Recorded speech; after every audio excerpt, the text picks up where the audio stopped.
Okay, well, hello everybody. I hope you can hear me and see me. This is you're very welcome to this new session of the Advisinars in Youth for Advice COREnet Advisor Pathway in 2026. We have a campaign for advisors working with anything related to short food supply chain, as you know. And this is the fourth session, I think we have, which is getting more and more interesting every month. We meet every third Monday of each month, and we're going to have always something interesting to show you about what or to talk about concerning short food supply chain advising in Europe. Um, Today we have a lot of people who have registered. I don't know if everybody managed to come, but it is going to be quite a crowded session. And so I'm going to ask you to please, whatever questions you have, post them in the chat. And if they are addressed to any of our speakers, please say so. So we can, the speaker can prepare, and also we can address the right person. Okay. I need to explain that we are recording this session because we always try to keep to the timing, which is from 10 to 11:30, 1.5 hours. And it's a very strict, let's say, methodology we have or way of working we have in these advisors. And then we try to answer all the chat questions that you pose, but any chat question which is not answered is going to be answered by email to all of you, okay? Because you're all registered in our session. So thank you very much to all of you for being here. Maybe Sarah, we could start sharing the slides so I can explain to everybody how we're going to be doing things today, how things are going to happen.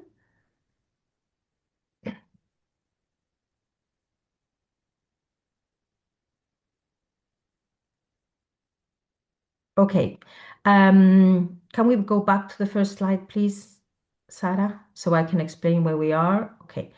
We are in as I say, I think it's the fourth session of the Advice in a campaign in Youth for Advice COREnet collaboration, which is this today is going to be focusing on food security, sovereignty, and resilience, and the role of the short food supply chain in this matters. We have two projects which are behind these sessions, which are Youth for Advice and COREnet, which are Horizon projects working to create the biggest network of advisors in short food supply chain in the whole of Europe. Okay, so can we go to the next slide, please, Sarah?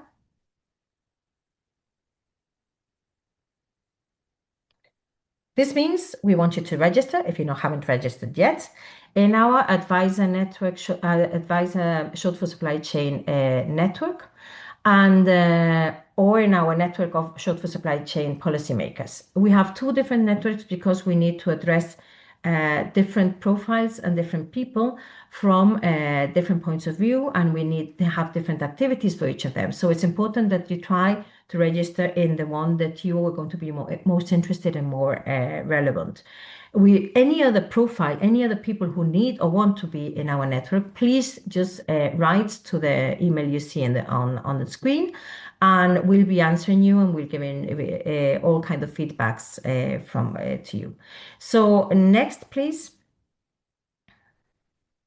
Now I want to present our incredible speakers today. We're so happy that we managed to gather these great people. That you'll see that they have different profiles and they are coming from different backgrounds, but they all have an incredible view of what short food supply chain can mean for resilience and for local food systems. First, we will have Yuna Chiffoleau. She's an agronomist and a PhD in sociology and research director in INRAE, France. Her research is focused basically on food systems, short food supply chain, and social innovation in agriculture, exploring how collaboration between farmers, consumers, and local actors can build more sustainable food systems. She has led many projects on the relocalization of food systems and territorial food policies, and is widely recognized for her contributions to understanding social dynamics of agri-food transitions in Europe. She's also a partner in the COREnet project and a coordinator of the DG Food project, which is Divine Food. Well, she can explain better when she starts to begin, that she's just, I think, finalizing these days. She's going to be talking about the French situation and how they have tackled the sovereignty and the food security issue in France, both from the political point of view and also from legislation, which we think is key to avoid barriers and to help things happen. Next, we will have Ines Jordana from the DG AGRI. She's a policy officer in DG AGRI in the market unit, and we're so happy to have her here because she's been working with food security and food systems within the Commission, which helps to have the idea of what the Commission is thinking, how they are tackling these issues, and what they plan. She holds a background in earth science and a master's degrees in ecology and in agronomy and rural development. And she has an experience both in the private and public system and also in the third sector. She joined the European Commission in 2023, and her previous immediate role focused on working with NGOs platforms to advance sustainable food systems. So she has a lot of experience and background in the questions we're going to be talking about.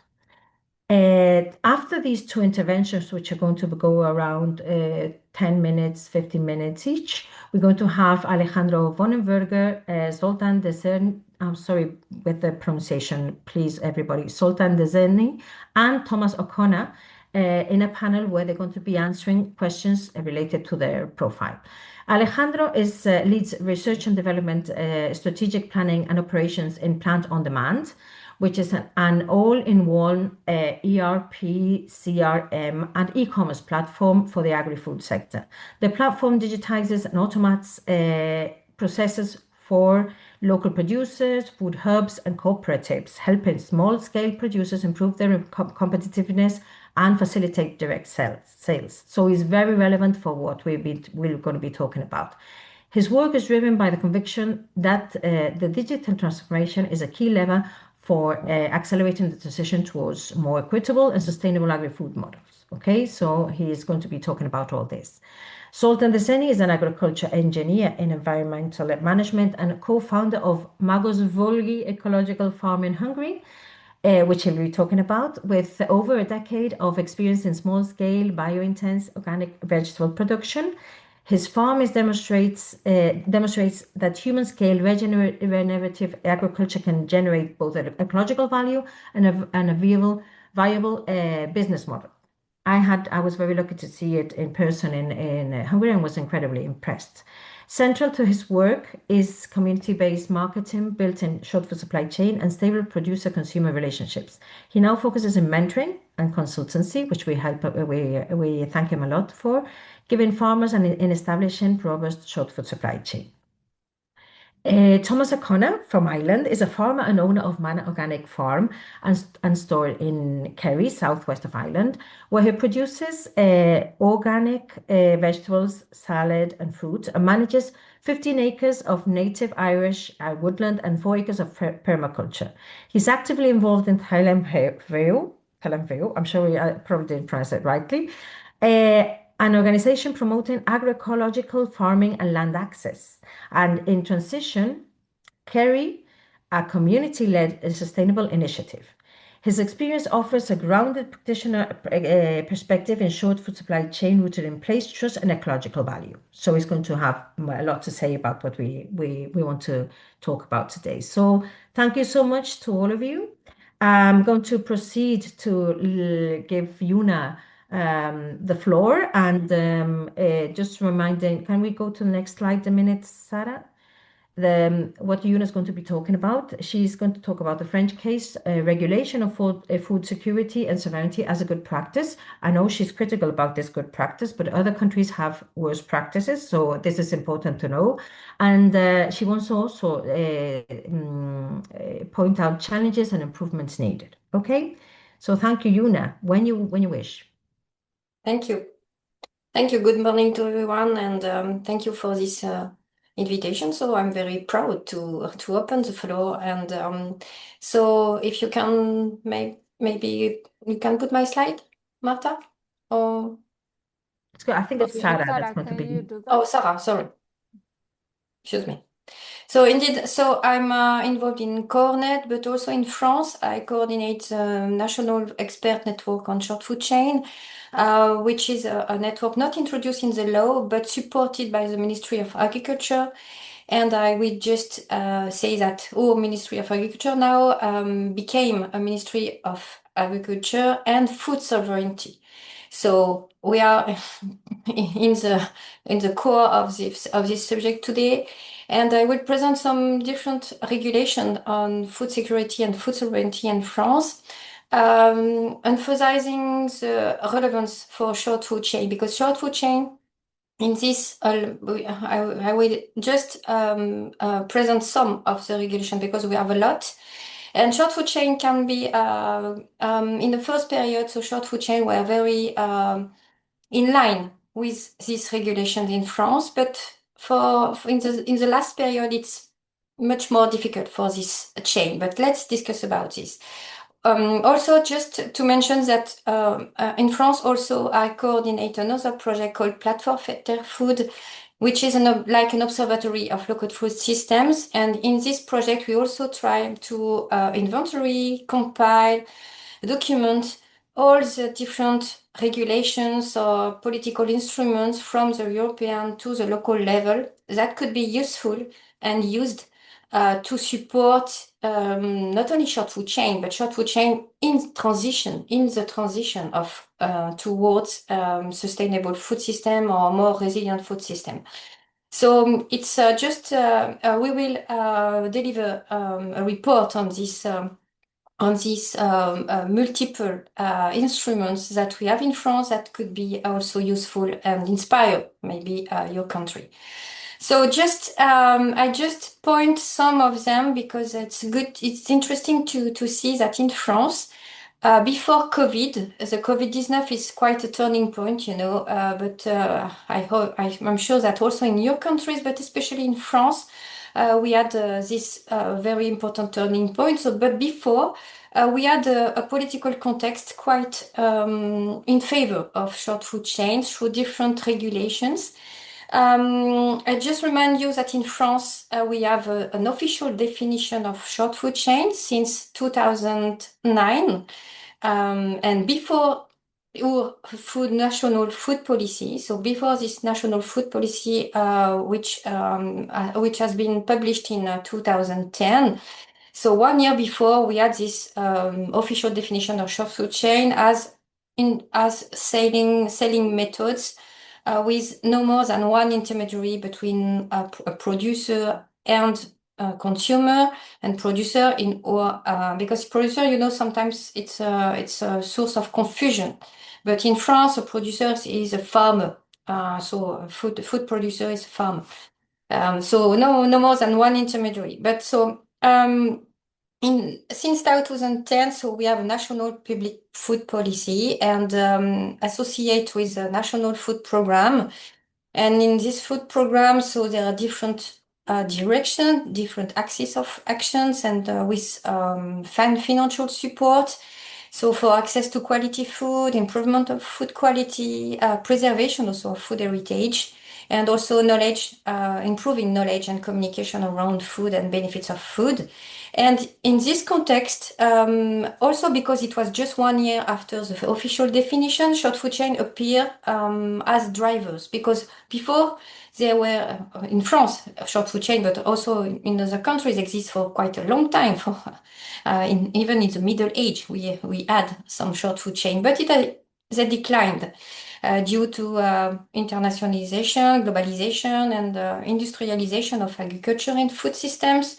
So, but in this period, so short food chain reappear as drivers, as a way to, not the only way, of course, but as a way, as an option, and a legitimate option, because before they were marginalized, but now, since with these national programs, they appear as interesting drivers to develop the access to quality food for all. But really what changed the context is in 2014. So we had a law for the future of agriculture, food and forest. And in this law, it has been introduced in the concept of local or territorial food projects. So really the stress was made on relocalization of food systems and also with a local food governance. So it's another way to think about, and during this period, so the state was quite powerful before, with this official definition, with this national food program, but with this law, it's like you say that we can say that the state gives the floor to the local authority and say, now you have to develop your own roadmap around food, trying to make food democracy or food governance around that at the territorial scale. So in one way, on one hand, it's good because it's good to have a food democracy at the local level. But on the other hand, we can understand this as a disengagement of the state. The state say, now you have to work on this, and we will work, and the state will work on export and most important things. So it's good and not good in this, but what is for sure, it gives a lot of energy at the territorial level because really now short food chain, local food procurement, and local food governance. So the implication of citizens in co-designing roadmaps with professionals, with local authority around food was now legitimate, and so it gave a lot of energy to people. So after we have different other regulations that have been important. For instance, I put this law against food waste just 2 years after. Because in France, so they say that unsold food have to be given for food aid, and of course, people say no, it's not a dignity to think food aid like that. So it was an opportunity to say that short food chain can build another way to practice food solidarity without or in parallel to food aid. So food solidarity has not to be the recipient of what has not been sold before. It's a more positive way to think. So, and in France now, I put this law because in France there is a lot of initiative linking short food chain and the project of they call a social security for food, inspired from the health sector. So all people in France can have access to health services for free or for basic protection, and many initiatives try to do the same with food. So that's why this law is important because it's really generate alternative to this way to think about food solidarity. And we also have another law called Loi Egalim, which is very observed in other countries. For instance, I was in Japan, and in Japan they are very Japan are very interested by this Loi Egalim because for them it's also a way to preserve local and local food systems. Indeed, this Loi Egalim require 50% of products to be sustainable, including 20% of organic food in public catering. And for a lot of local authority, even if it's not written local because it's forbidden in the European regulation, but for many local authorities, short food chain appear as drivers to introduce sustainable and organic food in public catering. But this introduction, it's difficult, and for the moment, and the results are that short food chain are not so developed in food in public catering, even if people thought before that it was really another opportunity for short food chain, but it's too difficult. The price is not good, so it's complex, and so that's why all people say more globally that the Loi Egalim it's failed. And it's not really also because there is a requirement, but there is no control. So people, local authority will do what they want, what they can, and that's also all people are disappointed because really they thought that it was a good way to do this. So since the COVID, so a lot of local food projects. More than, I think that for the moment it's almost 500 local food projects in France. So in each part of France, and this local food project, the scale is a collection, several communes, several cities or metropole. So it's sub-regional. It's not at the level of the region. It's more sub-regional. So we have a lot, and the state before the state gave a little of money, but not now, no longer. So it's difficult for some of them to maintain. But since the COVID, we also had some strategy for plant proteins to reduce importation of protein. So some people say that short food chain also can say, okay, but before this law, we were working on self-sufficiency in animal feed. So it's also another opportunity to look at short food chain and the way to function, the economic functioning. Loi Egalim 2, because all people say that Egalim was not a success, but Egalim 2 is not a success at all. So even if so people maintain they always think that short food chain can be a lever a driver to introduce sustainable food in public catering, food catering, but it's difficult. It's still difficult. And we had the opportunity also to emphasize short food chain in a low climate and resilience. But in this period, and from the national network, we proposed amendment, and we were asked by deputies to do that. But short food chain have not been introduced in this law because there was a debate about contribution of the short food chain to agricultural resilience. And so, of course, it was disappointed but during the COVID, we all saw that short food chain were interesting. So, yeah, it was also a disappointment because we also had really this opportunity to link short food chain and climate and resilience. So now we are a Ministry of Agriculture and Food Sovereignty. But really, the context is less conducive to short food chain. So now the focus, food sovereignty, it's increase of domestic production and of capacity of export. Even if the stress is also made on facilitation of farmer establishment, but the benefit is more for big farms. It's more simplification of big farm installations than on little ones, small scale one. And really the focus now is on productivity. So it's like a backlash, what we say in France. But it coexists. This focus now on food productivity coexists with still a lot of local food projects, a lot of ideas about to link short food chain with food aid, food solidarity. So really, the context is much more complex.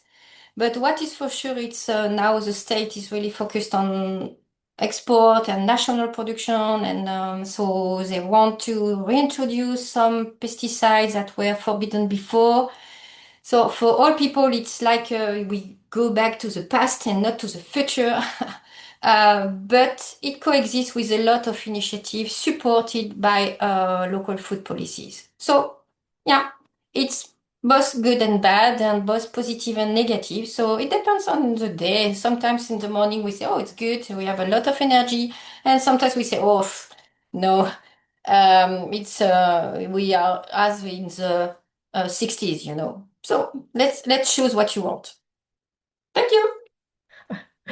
Okay, Yuna, thank you for your expressive explanation of the situation. we probably agree, but the problem is that at least you have some words, some concepts which are being accepted, are included in regulation, and that is not the case in every country, as you'll see during the project. I know you know, but it's true. So your experience is always going to be interesting, and even the mistakes or things that are not going quick enough, which we all agree on, we can really learn from. So thank you so much, Yuna. Okay, next we have Ines Jordana from DG AGRI. I hope you can share your presentation, Ines. Are you going to do it yourself? Yes, I will. I'm now getting control and I will try. Give me a second. Um,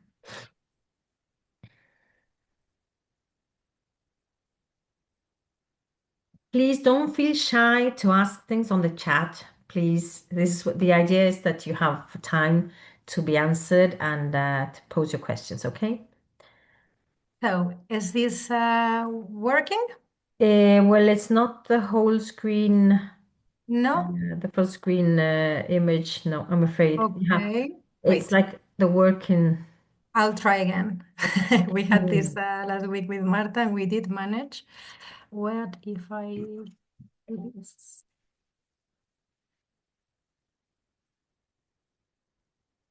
What about now? No, Change not the yet. display settings. You have a working display because it Yes. shows the next slide, and then you have a part which is not, we can't see because there's a black Yes, patch. yes, I'm that afraid. wait. And now? It's Yes. yes, I think now we can see most of the slide Most of anyway. the slide.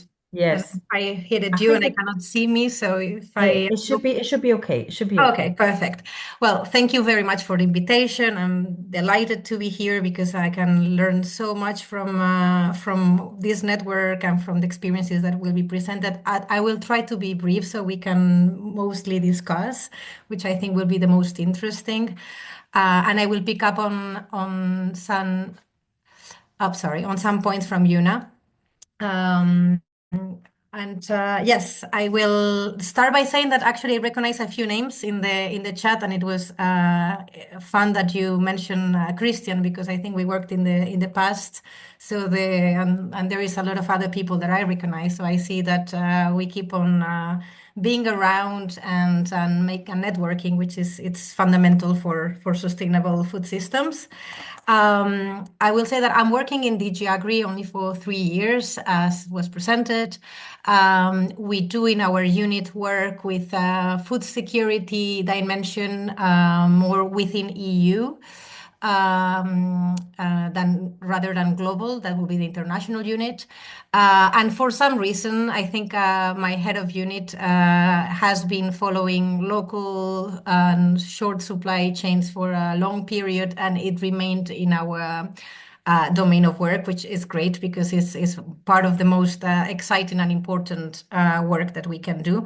So I will try to answer a few questions that were posed on where we are. But first, I wanted to also share a bit of how are we organized and what has been changing also, as Yuna said, in the context since COVID, essentially, and what can we do to advance our agenda. So first to say that we do have quite a high understanding that food security, I mean, we take the FAO definition, when people at all times have physical and economic access to sufficient, safe, and nutritious food that meets their dietary needs and food preferences for an active and healthy life. So at least we agree on this broad definition. Our treaty of functioning in the EU, it's mostly focusing, however, on affordability of products for consumers and availability. So it's quite narrow in the objectives of what we call the main policy, that is the common agricultural policy, and it has not been reviewed sufficiently, to my opinion, to include these other elements, healthy life and dietary needs and food preferences, etc. So yes, this is something that is not like so defined legally either. The COVID pandemic and war in Ukraine and the general insecurity, I mean, it did lead to price hikes and for inputs, for food products, and it remains to be difficult for affordable food and healthy food and sustainable food to reach consumers in the EU. And globally, there is still a big number of people that are in a food insecure state. So one thing that we do monitor in our unit, it's what are the threats to EU food security, so focusing more on the EU. And for that, there is a big understanding. And I mean, this is not giving you anything new, that we have seen the resilience of the food supply chain tested, and the prices, the input costs, the energy, I mean, meant food inflation for consumers. And then there is also a lot of social challenges that are being faced by our farming community. So we are losing small farms. The farm average age is still increasing, and there has been rounds and rounds of strategies for generational renewal, but somehow we are not achieving to do that sufficiently in the EU for our production system. So you would think that, I mean, when you, I mean, for other things that is nothing new, but the extreme weather events of these rounds of animal diseases and the mapping that we did, I mean, these maps here that we are regularly doing with the Joint Research Center, constantly in the EU, there is some event that is, impacting our food system, whether it's a flood or a drought or rain deficit or surplus, or I mean, these are the pathogenic different diseases for animals that had been spiking in the last period that was constantly monitored, but you see that there is a lot of outbreaks. So everything would tell, with this amount of risks that we are facing, that we have been mapping, you would think it does make most sense to be prepared and have territorial food systems that are self-sustained and that can really guarantee a strategic autonomy for the Europeans. But these concepts are differently understood according to many factors, and it has not been easy to do policies and to agree these policies within the current parliament and with the council of the member states, with the governments, to really agree what does us make as Europeans less vulnerable to all of these risks.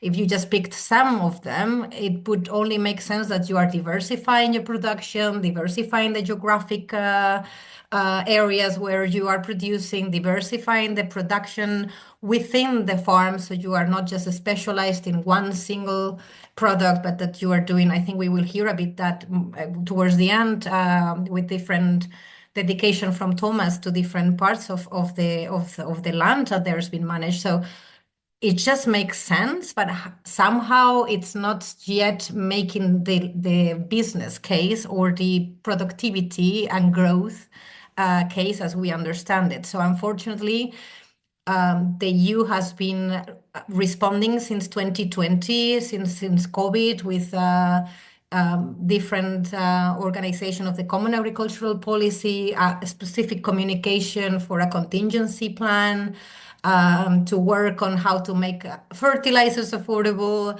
I mean, understanding a bit the long-term security. even establishing, and I will pass through these slides very quickly, but I just wanted you to know that in 2022, we established at the European level, it didn't exist before, and it doesn't exist for many other sectors, the European Food Security Crisis Preparedness and Response Mechanism, with the very impossible acronym of EFSCM. But so that you know what the FSCM, where we do, and this is the unit I'm working for, we meet at least 2 times per year on regular basis. We are doing, I mean, we are meeting with all like member states and also some non-EU countries, but that are, you know, integrated quite a bit in the EU. We have 30 stakeholder, well, 46 in total, either members or observers of all stages of the supply chain that are participating. A lot of industrial representatives as well. So we do have, feed additives network, packaging, cold chain. Of course, there's producers through European coordination via Campesina, COPA, COGECA, SEJA. We would like to see more civil society represented because unfortunately it's just one animal welfare and one consumer organization that are taking part at these meetings. So it would be good to balance this up, but of course not everyone can be everywhere. But we do meet, we coordinate exchange of information regarding whether it's times of crisis. So for instance, at the moment and with the issue in the Western Middle East and some of the West attacks, we will be meeting in an ad hoc basis at the end of the month, mainly to exchange on energy prices and fertilizer dependencies. But there is quite a short-term response focus of these meetings, and we would like it to become more preparedness in a sense of really avoiding this from provoking any crisis. So we do assessments of our food supply and security in the EU every 6 months, asking experts.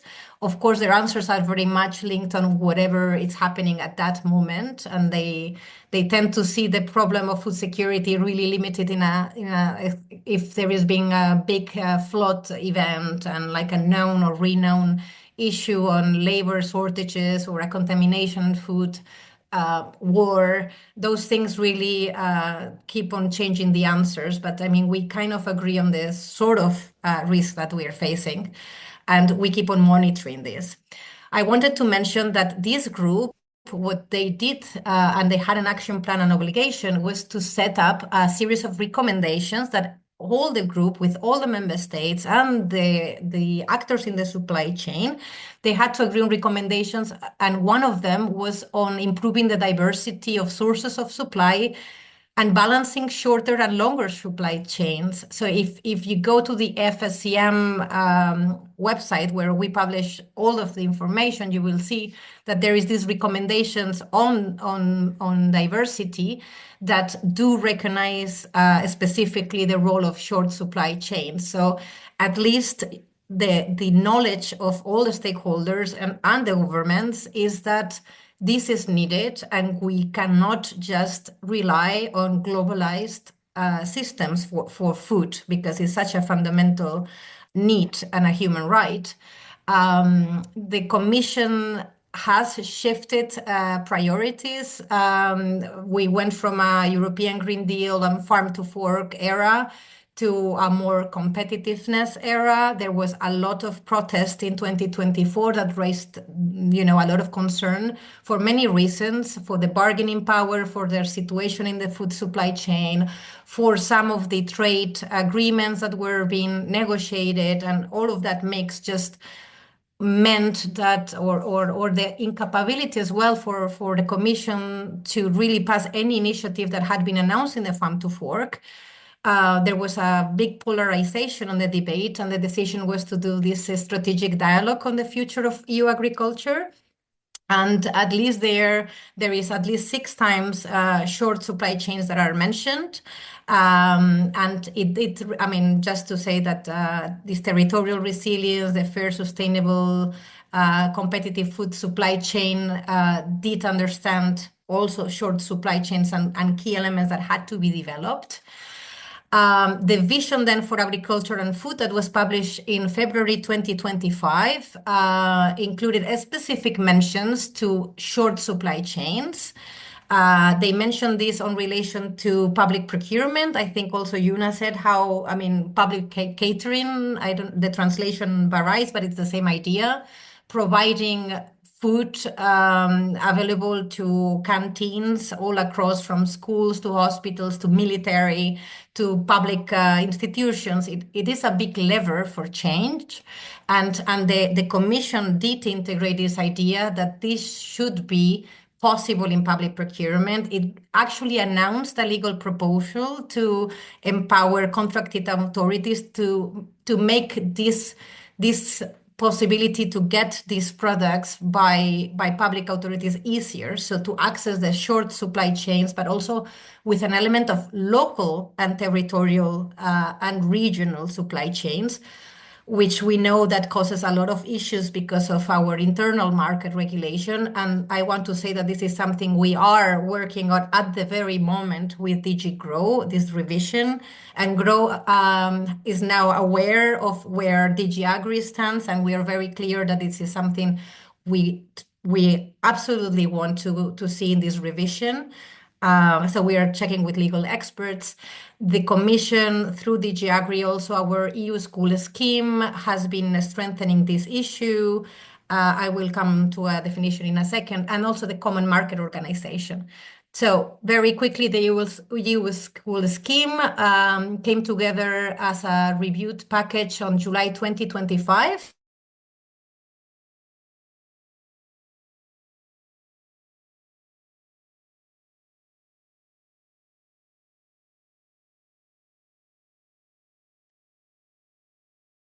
Have we lost connection? Distributing these goods and instead of others. So we hope that this will be picked up.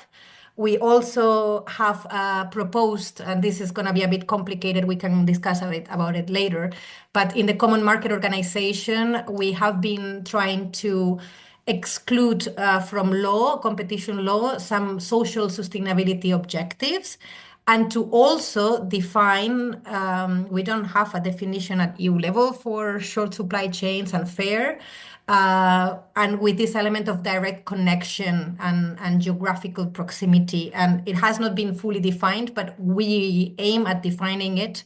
Now we have a political agreement to go ahead and do this through an implemented act. And this is just news from 5th of March of this year, that we have the political agreement to work further on this. So at least this is advancing. And this is what I mentioned on public procurement. I will not lose more time, but just to say that we are fully aware that it's very difficult to include this criteria, and that this would very much help resilience.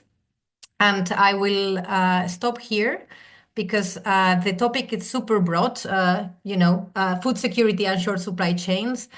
There is now a possibility to work further on this. We are fully aware, but there is a bit of an imbalance on understanding of what is going to provide food security for us. Is it going to be our functioning supply chains in a territorial level, or is it going to be, building up stocks that will save us from certain crises, or you have to direct the efforts. And right now, I think that there is a bit of a mismatch in direction on where should we go. So it's I'm looking forward hearing how the others are actually implementing this project.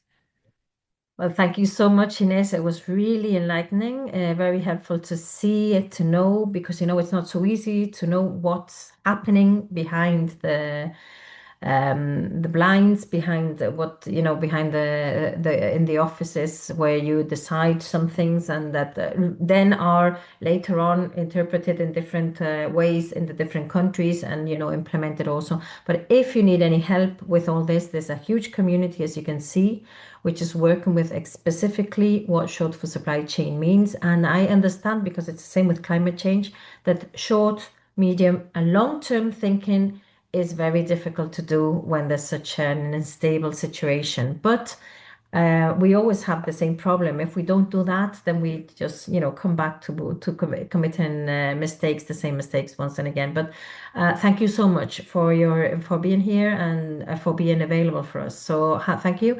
We'll go next to, and please pose your questions as I said before for Ines and for Yuna. Now we're going to start with our panel. The first we have here is Alejandro. Alejandro has a very specific theme because he's working with a platform which is helping small producers provide their products directly. So he has a lot of experience in all that and using technology. And so he's answering a few very simple questions about how can digital tools and platforms help make available the products of the farmer directly. Alejandro, you ready? Yes. Go ahead then. Thank you. Yeah, well, basically, for understanding how digital transformation can have a positive impact on the short food supply chain, we need to understand the context of the short food supply chain. And we will see some colleagues that operate in short food supply chain, farmers, actually, producers. And one of the main characteristics of the short food supply chain is that it's all SMEs, small businesses, or most of them are small businesses or single people driven businesses. In Spain, we call them autónomos. It's just a professional that just runs a business by themselves. So the digital tools need to be adapted to this reality, because most of the digital transfer or the digital tools that the short food supply chain uses are inherited from the traditional supply chain, and they are tools that are built for bigger companies, for teams that have specialized profiles just taking care of the digital tools. And in the short food supply chain scenario, we need to have a tool that one person can operate, taking into account that one person or two people or three people, maybe 5 people team, they're, like I said, really small teams. They need to produce, they need to commercialize their products, they need to take care of all the administrative operations like invoicing, taxes. They need to manage, generally they need to manage their own logistics as well. So they need to take into account all the transportation and everything. And they need to take care of all the bureaucratic load that comes to them, that is sometimes even heavier for the small farmer that is operating within the short food supply chain than it is to the bigger producers that are selling in the traditional or normal markets. So first thing that we need to take into account for digital transformation for the short food supply chain is the context of these specific projects or farmers. Then the other thing that we need to understand is what kind of operations they need to digitize and what is their access to hardware as well. Because bigger farms have a lot of hardware in terms of mechanic traction for production, smart technology for warehouses, smart technology for, weighting products, and when they come into it. So the access to hardware for the smart for the short food supply chain is different than the access to hardware for bigger producers or the traditional markets. And this is also to be taken into consideration when we talk about software. Then we need to take into account the profiles. So in many cases, in the short food supply chain, is the own farmer who is using the digital tools. So we're talking about people that are professionals at farming, but are not professionals. And they don't have to be professionals at the usage of digital tools because they need to be professionals at farming. So the short food supply chain farmer has a lot of demand in terms of how many things they need to be professional at. So we are professionals in, I don't know, like this group, but I'm a professional software developer, but I am not demanded to be a professional logistics person as well. I'm not demanded to be a professional seller as well, because I'm doing software and I have a team, and part of my team is doing the selling. So the short food supply chain professional needs to be a professional at farming, at logistics, at selling, at farm management, like just a big array of things. And the digital tools, they need to be adapted to that reality, to the fact that they need to be simple, they need to be easy to use. And of course, the other thing that we need to take into account is the kind of operations, like what I said.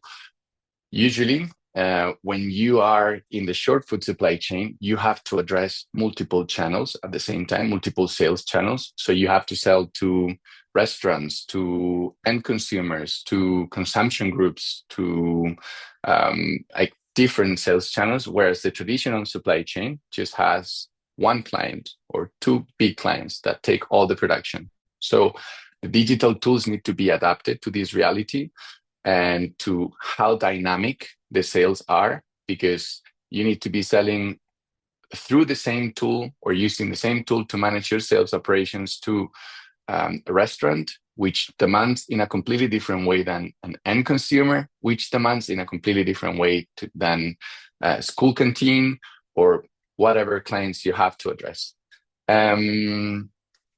So yeah, just had 3 minutes. I could be talking about this topic for hours, but I just tried to convey the most important, in my opinion, bullet points. It's like the context of the farmer, like the small team. Okay. The second is the diversity of tasks that they need to perform, and the diversity of tasks that need to be digitalized. And yeah, the fact that the farmer has to be a professional farmer, not a professional logistics person or a professional business person. We have to understand that we are asking producers to be a lot more than we ask anyone else in society. Doctors are doctors. They're not doctors and salespeople. They are doctors. Teachers are teachers and not teachers and logistics experts. They're just teachers. But farmers and producers, they need to be producers, logistics people, business owners, like everything. So I think we need to take into account that if we want a future in farming for a society and for our world, we need to let the farmers be just farmers. Just the same way as we let the doctors be doctors and the teachers be teachers. And the farmers, the producers, they should be at the same level as doctors and as teachers at all levels, and treated the same way. Yeah, because food is as important as education and health. Maybe even the short term, even more. Yes. Thank you, Alejandro. Thank you so much for your view. We know you are doing a lot about that, not only in Spain, but in general, that you're producing very good tools adapted to the needs of short food supply chain. I would recommend that you try to find plant on demand example in selling online for short food supply chain solutions, because I quite we know for real that it's one of the good examples that is working as a business tool for these farmers who need so much advice and so much help. Okay. Okay, next we have Zoltan. Zoltan is going to be talking about his experience in Hungary. I met him in person. I was very lucky to meet him in person in the road show in COREnet last year, and I was quite impressed about the methods and the business behind his system. So please, could you explain, Zoltan? I think Sarah, we need to share the slides for Zoltan. Hello, everybody. Thank you very much. Yes, and I asked Sarah to share my slides. Do you hear me? Yes, you do. Excellent. So here we are. So my name is Zoltán Dezsény. I'm a co-founder of Seeds Valley Ecological Farm in Hungary. The farm is situated in North Hungary, 85 km from Budapest, the capital, in a very rural area, in a peripheral area. The village, the farm is situated, only has 400 inhabitants. We established it with my wife Judith. It operates as a family farm. We didn't have a farming background, so we moved here and started farming like 12 years ago. It was established in 2014, and since then we've been working with many people as co-workers, employees, interns, volunteers, mainly young people interested in like small-scale ecological farming. The next slide, please. When we started farming, we had a vision to create a human-scale regenerative food systems, which is socially just, financially sustainable, environmentally responsible, community-driven. So it's all serves a long-term human well-being. So that was the main vision we wanted to reach. And the next slide, please. The farm serves as a framework for all these visions and goals, and we wanted to make it real in the framework of a small scale operation. Next slide, please. Yes, so this is the farm. From a bird viewpoint, we are producing mixed organic vegetables, approximately in a half hectare.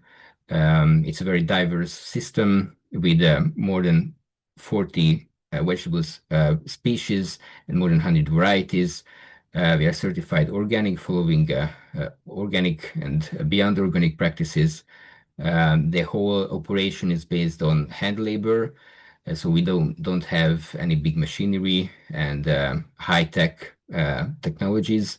We use a permanent bed, no tillage, compost mood system, emphasizing the long-term fertility of the soil. And we call it like bio-intensive system. It's intensive not because of technology and chemicals, but because of intensive like land management and like human scale operational framework. The next slide, please. The whole farm and the operation is based on a special direct marketing method called community supported agriculture, which is a close cooperation between the farmers and the consumers with shared responsibility on production. So we produce for people who commit themselves to join the farm as CSA members for one full season with a prepayment method, and they receive a weekly even a share of the just harvested vegetables like every week from the whole season from March to December. So we are counting with 40 weeks every season, and the payment is based on a calculated budget for one full year, and we divide the budget the number of CSC members who join, so they don't pay for the wedges they receive, so they don't pay the market price. They pay to run the farm. So we don't have any other channels for sales. All the wedges produced is shared among the CSA members. Next slide, please. We have more than 160 CSA members, so it means that we, from this half hectare of farmland, we produce as much vegetables all season long, which could serve 160 families, so it's around 500 people, which is fed by the farm. As I mentioned, they pay a yearly fee, and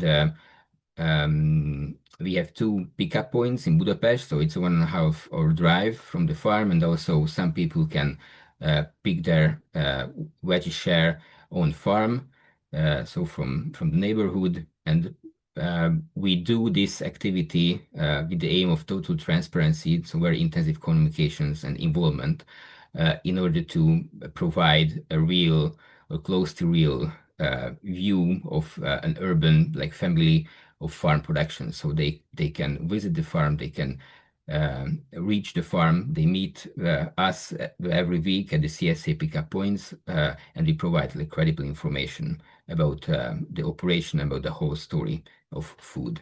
The next slide, please.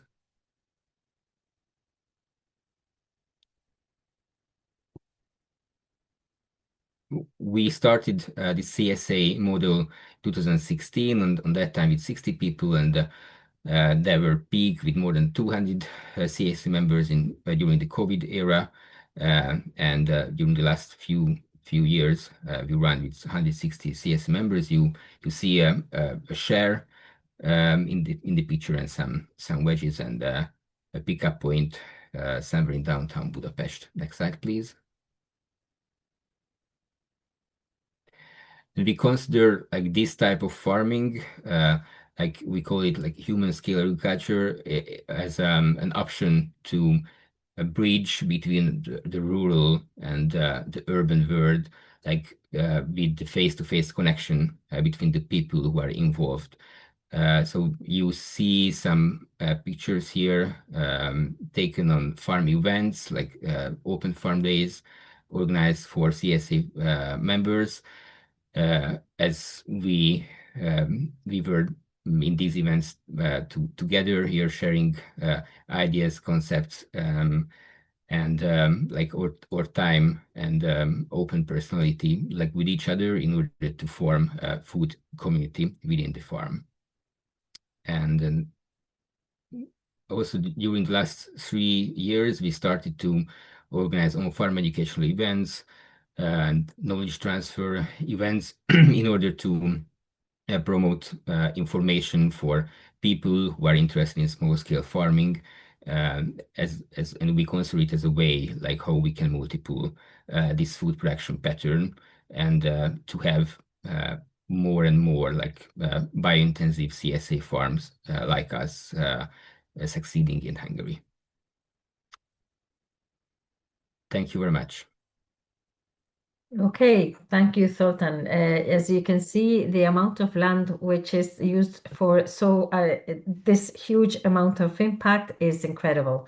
If this happened at a more mainstream, let's say, way, it would be incredible for security, and it would be incredible for sovereignty also. So that's why I wanted Sultan here. And thank you very much, Sultan. Thank you. I know that also it was very interesting the way the rural area and the urban area in Budapest is related by these kind of models, business models, and how you involve both rural and the urban consumer in the model. I thought was very, very interesting also. So thank you. Last but not least, we have Thomas. Please, could you explain your experience and what you think about what's happening with short food supply chain in general and in Ireland, and what we should need to be doing? Yeah, so yeah, delighted to be here. Thank you very much. My own name, like I said, is Thomas O'Connor, and I own One Manor Organic Farm. I speak a bit slower actually, because I'm a very fast speaker in Kerry. So I own a 25-acre farm that we bought about 20 years ago with myself and my wife. I was a publican, she was a plastics engineer, we were a computer programmer. We got very concerned about the environmental concerns and about food. Over the years, there was 2 things that stuck in my mind, old sayings. One was, whose food you eat, their slave you are. And the other is, you are literally what you eat. I realised a long time ago that to be a better Kerryman, I needed to be eating the ground from Kerry. And I realised that a lot of our cultures that come from our individual communities were based on the food we were consuming from that particular environment. So it became very important for us from an environmental point of view and from a community point of view to change what we were doing. So we bought 25 acres of land and we started growing food. We also took over an organic store at the same time because we knew how the food system worked. We didn't want to be producing a monoculture crop. and supplying it directly into a supermarket, because that was a very fragile system, and we'd seen what happened to other local producers around Ireland. So we have our own shop in Tralee. We used to do veg boxes and we used to do markets. Now we've pulled back on those and we just supply directly into the shop. About the same time we took over the shop and the farm, I got involved. We set up a group called Transition Kerry, and it was looking at building resilient and sustainable communities, and it was doing that by looking at energy, looking at food, and a lot of the conversation back then was around peak oil and how oil is connected to everything we do, and particularly to how our food systems are operated. I think at the time the figure was 10 calories of oil or energy coming from fossil fuels to produce 1 calorie of fuel or of energy to the human body or to the environment.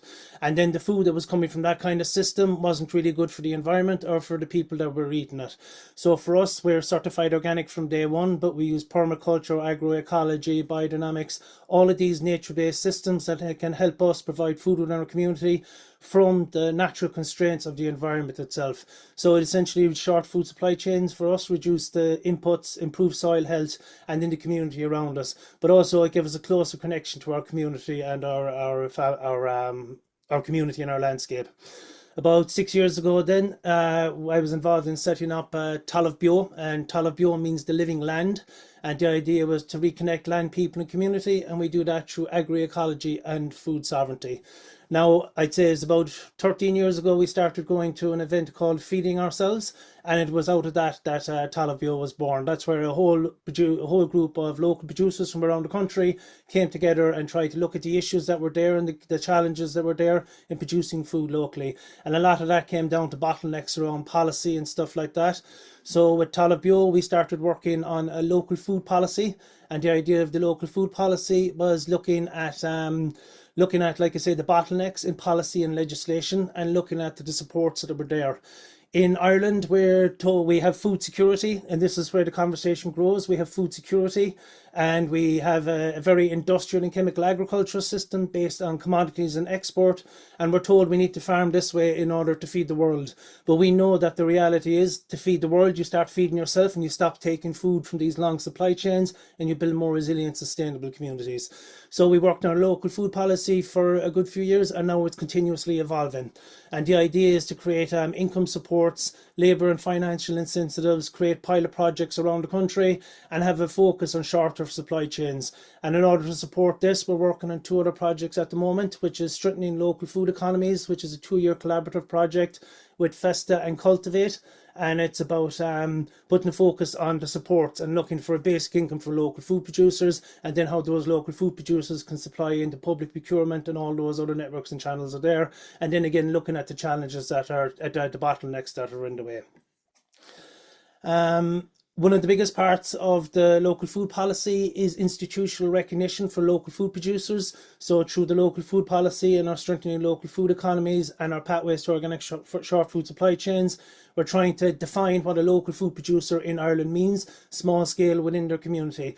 We have a very good mix, and we're also mapping local food producers around the country, so that's in the process of evolution. The objective is to turn around and ensure communities can feed ourselves into the future, because we see there's a convergence of crises, both socially, economically, environmentally. And how do we make our communities more resilient and sustainable? How do we create healthier foods? Because we know if we have good, healthy soil, we have good, healthy plants, we have good, healthy animals, and we have good, healthy, strong communities around that. And the idea is that instead of the energy coming from all those petrol and externalities, that we have more resilient systems, that we're using the sun for our energy, we're using biology for our minerals and nutrients. So it's a continuously evolving. But there's a lot of challenges, but realize actually nature and biology is the solution, and stronger communities is definitely the core to it. So I'll stop there because that's probably more than 3 minutes. Thank you. Thank you so much, Thomas. It was a little quick, but we have this recorded, so it's going to be subtitled for everybody.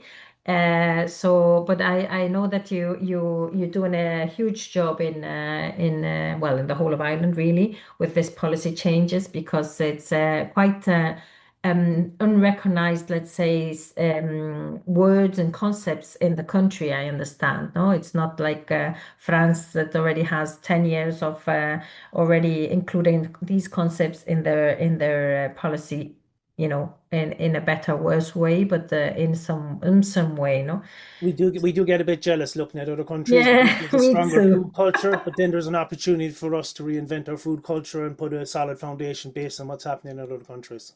Yes, yes. I think there's also, from my point of view, a lack of data of what's happening. And that's why this community that we are creating, the community of advisors for short food supply chain and people who are interested in the short food supply chain solution is important, because we need to look into business models which are not, feeble, that really can be strong and then can have a potential of mainstreaming, and we need to understand all the other values that are behind the security and the local food systems. No, so I think all that is something that we need to work on in every country. It's the same. We have in our projects, we're working with 27 member states, and we have all kinds of situations. So Ireland is very interesting because of the speed things are moving, so that's thanks to you, thanks to Cultivate, thanks to very important people who are working in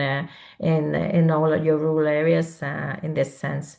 Okay, so we already went through all the speakers, let's say, time. So now we will have time to go back to questions. Marta, I think some of the questions have already been answered in the chat. You'll have access to this. You'll have access to, we process the information for you so you can have the questions and answers. And I think there's also a few questions which have not been answered yet. So if you don't mind, I'll start by trying to go through them.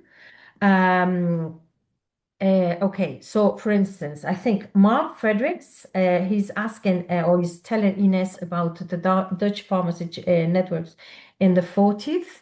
The transition within 3 months from export-oriented plant market to local food system, which was an example in dear times, let's say, when really there was no choice. And looking at the current situation or status of the local system, we lost some important parts of our system that could adapt to these shocks. What are the actions we can undertake to prepare for war situation in Ukraine? The food chains shut down and supermarkets didn't get food. After a few week migration of people from the urban regions migrated to the countryside to be food and water secured. So what are the policies and preparations and the lessons learned in Ukraine? So this basically is the question, I think, that are we learning, are we thinking about what to do with the Ukraine crisis? Ines, can you answer this? Is there anything you can say? I'm very happy to have a conversation about this, and thank you, Mark. I see you now on my screen. Thanks for turning on your camera. Fascinating. Sorry that your family had to go through that, and I also read your message below, and I will be taking this back to the office because. So your message below is explaining about what about ensuring access to production sites. So as to say, what if things are not going as it should? Of course, it will depend on the point of view of whatever regime or occupation it's happening. How can that be used as a tool, not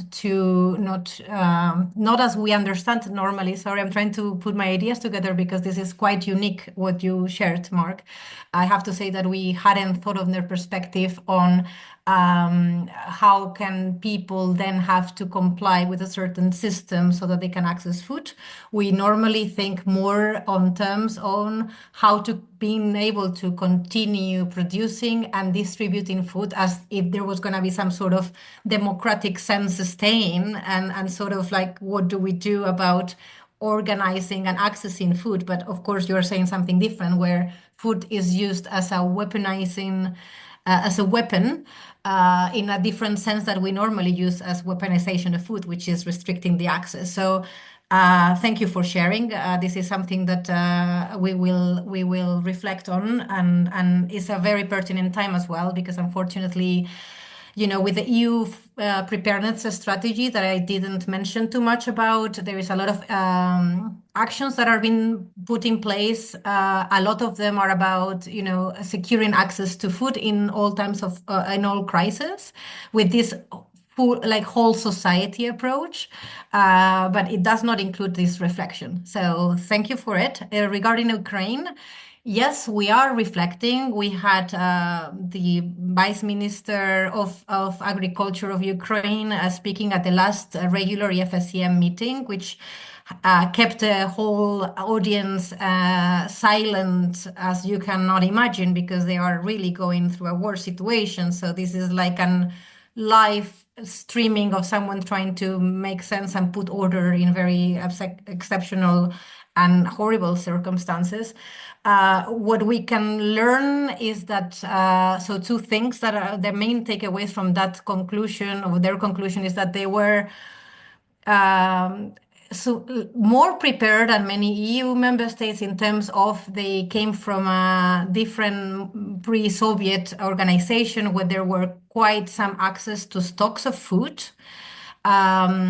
So they had been storing food. The different food systems that are across Ukraine were mixing mass producers, big extensions of monoculture, as you know, of grain, but also a lot of semi-subsistence farming. So that had not been replaced by any single model of production. So luckily, from historical and geographical and potential background, they were still accessing a lot of production sites, and there is still a big rural population in there.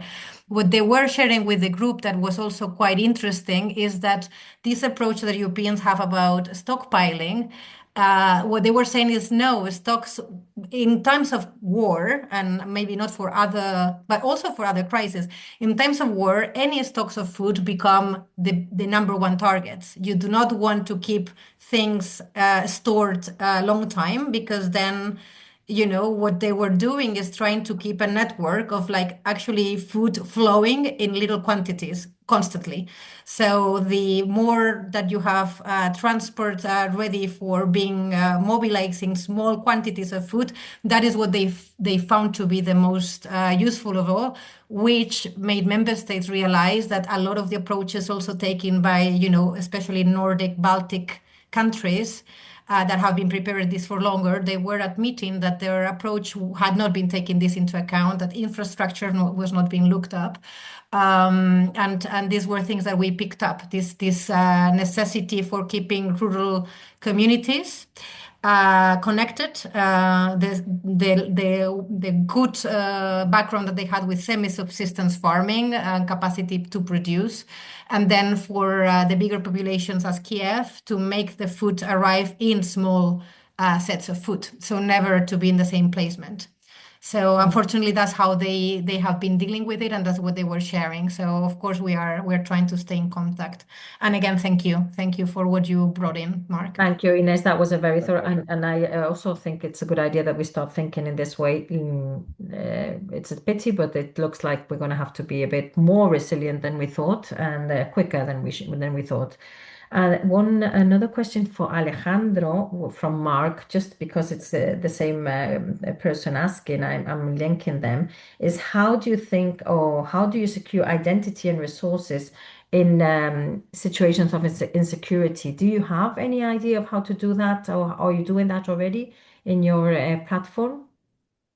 How to secure resources? Yes, it's. I think you're thinking about cyber attacks. I think is what the lack of the let's say the typical or the conventional networks working, like bank accounts being intervened, or do you have protection for identity and resources inside the platform?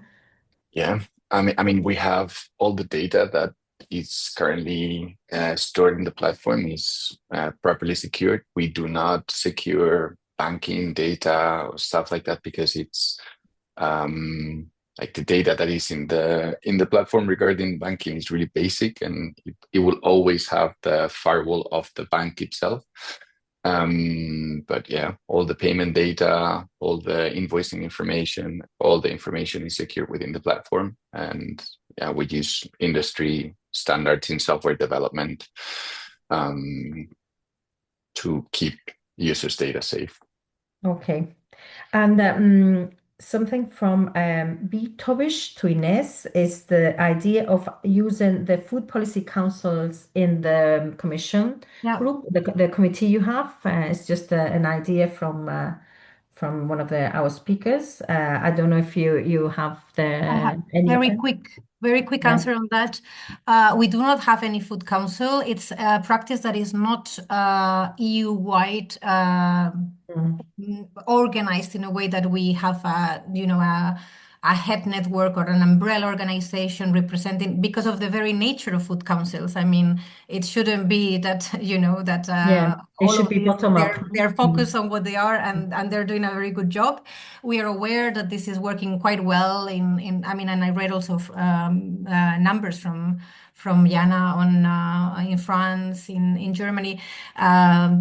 There's different interpretations for territorial food strategies. This is something that is missing in the EFSCM. Civil society also generally are not having capacity to follow these more food security questions, also because they understand that their approach is not the one that the decision makers is taking. So they are putting resources elsewhere, other strategies, our regulation, a debate forum where the majority is going to be industry-led or government priorities. It's also something not so, it's bittersweet to be spending time there and participating, etc. So we understand that resources have to go where they most matter, unfortunately.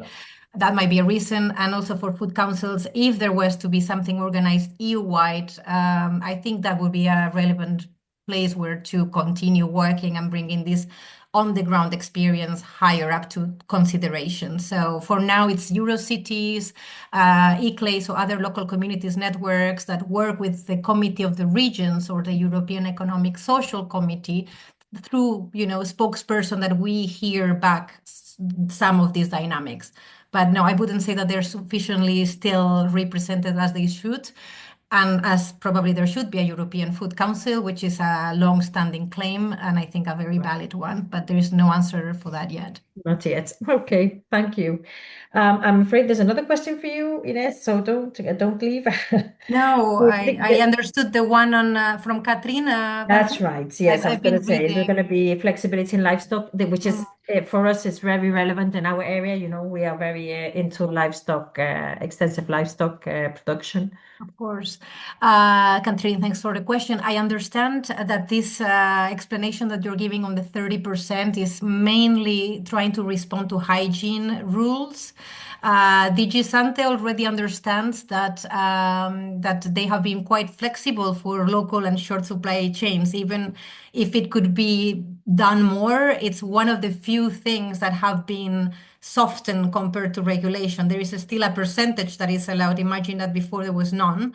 In any case, it's good that you bring it up and you're doing, I don't know where you're working or what is your background or if you are an advisor, but I will bring this to my colleagues working on the animal products unit. So because they are in my directorate on markets.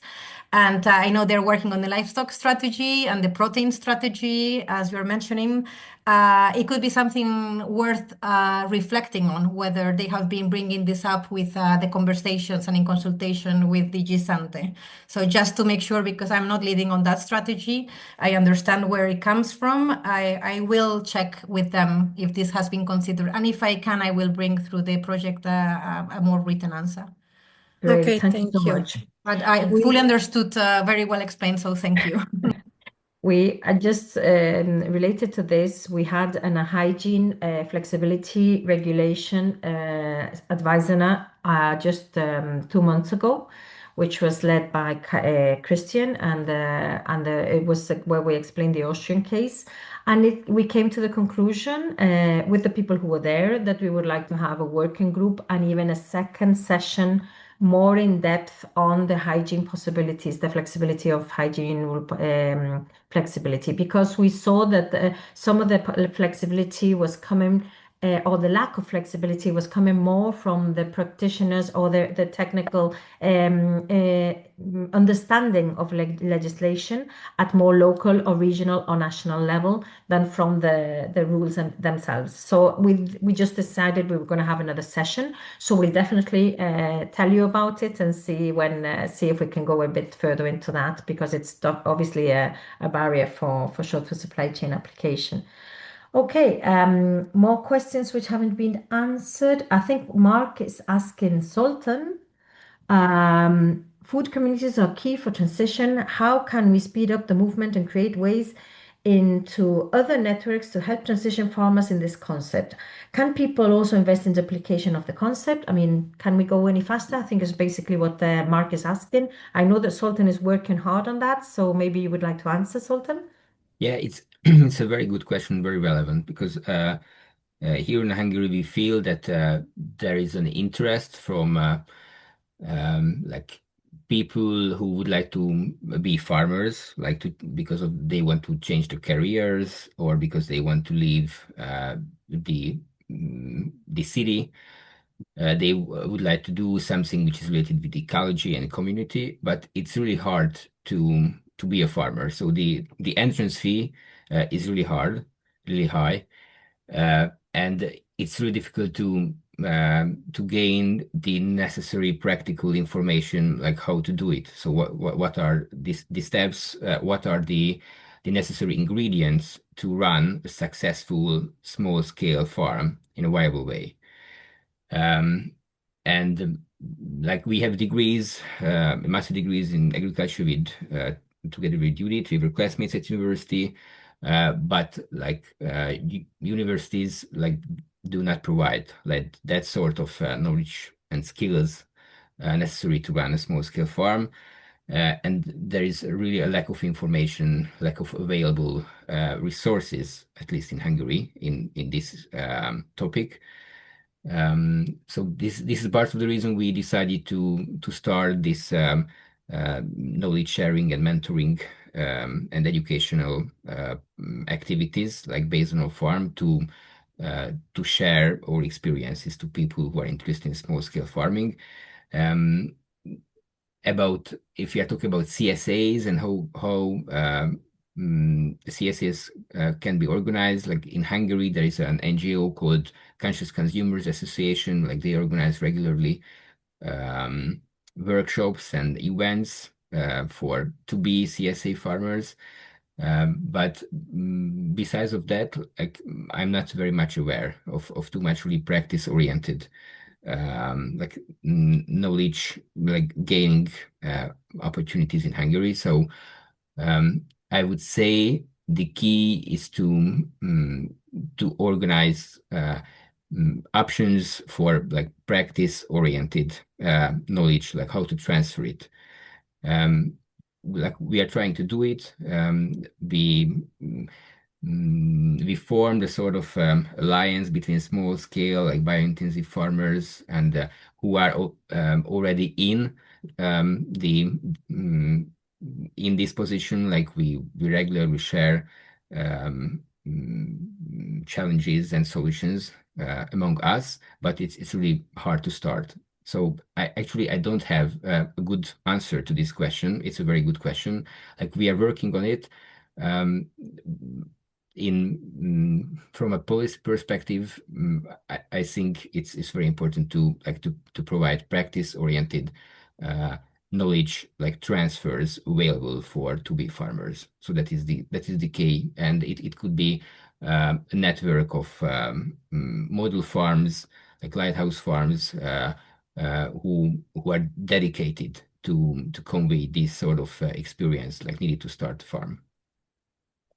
Okay, thank you, Sultan. I know you're doing a great job with the mentoring, and I think the mentoring and the peer-to-peer experience is probably one of the best ways of doing this. But as you say, it's slow, it's difficult, it's something people need. People need a lot of let's say guiding and maybe even helping to get to the stage. And we know that one of the key objectives of You for Advice is to create the possible network for the whole of Europe for advisors that are helping people set up this kind of short food supply chain are recognized. They have the training they need, they have the accreditation they need by the system, and even if possible, the help they would need to actually maintain this kind of help going. But this is the large target that both you for Advice and COREnet have, and I know it's a target for the Commission also, but it's just going a bit slow. We don't have any more minutes, Thomas, but I'm going to give you. Please keep it very short because we have to say goodbye. And as I say, everything that hasn't been answered in the chat will be answered by email. Okay? Go ahead, Thomas. I just want to commend Zoltan. I 100% agree with you. I think that we also need to build knowledge across our community and our society as well, because resources will come at that. I think a lot of the time the problem is the connection to food is lost. So in our schools and our towns and our cities, that knowledge and information needs to be there. So it needs to be a whole of a society thing. And then there is more value put on our local foods. And then honest, open education, particularly like when we come to Ireland, it's a very narrow commodity, industrial, chemical. All of the knowledge and skills that are needed to run a small farm, or the importance of local food, or all the other benefits and advantages that come with that, aren't necessarily being projected or shown to the community. And thank you very much. Okay, thank you, Thomas. Yes, I think it's we all agree on that. We all need to be into it, and we need to find our place to be able to make things seen in a different way. I think it's more like, changing the way we see food, we see the system, and we act. Okay, well, thank you so much to all of you. It's been an incredibly intense and interesting session. We've taken loads from it, so I'm really thankful for all of you for your participation and for your knowledge sharing. Thank you so much, and we'll be back. So please keep in touch, and hope you enjoyed it.